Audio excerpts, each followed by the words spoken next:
If you were a noble in medieval Germany, ignoring a royal invitation wasn't an option. You show up, you bow, you pretend to respect people you absolutely plan to fight later. Year 1184. City, Erfurt. A young ruler summons the most aggressive ego-filled lords in the region to settle a dispute before it becomes a private war. These weren't diplomats. These were warlords with titles. Many of them had already raided each other's lands, burned farms, taken prisoners, killed cousins they now had to politely stand next to. So naturally they all arrive armed, and angry. Outside the monastery, their soldiers wait in groups, watching each other, hands on weapons, ready for the meeting to fail. Inside, the nobles pack into a large wooden hall. Heavy boots, metal gloves on tables, the sound of armor clanking every time someone shifts their weight. The room wasn't designed for comfort. It was designed for sermons, and definitely not designed for dozens of fully armored men. The meeting begins formally. Titles are announced. Claims are read. Everyone swears they want peace. 10 minutes later, they are shouting again.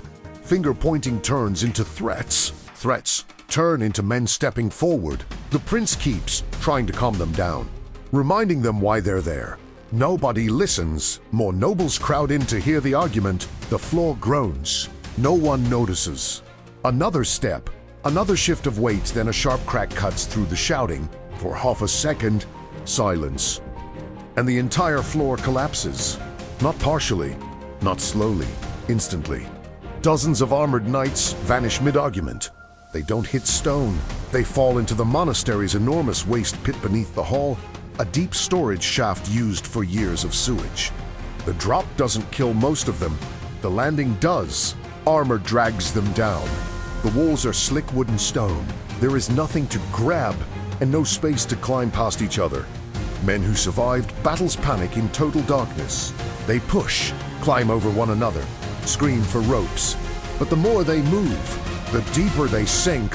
Above the hole, a few lucky survivors cling to beams and window frames. Among them, the prince, frozen, holding onto a stone ledge, watching the most powerful men in his realm disappear. Outside, soldiers hear the noise but don't understand what happened. Inside, within minutes the struggle stops. Around 60 nobles die there. No duel settled the conflict, no treaty signed it away. The political crisis ended because the entire leadership literally collapsed under its own weight. Medieval politics was complicated. Gravity wasn't. And that day, gravity won. If you enjoy discovering hidden and lesser-known moments from history, make sure you subscribe so you don't miss future stories. Thanks for watching, and I'll see you in the next one.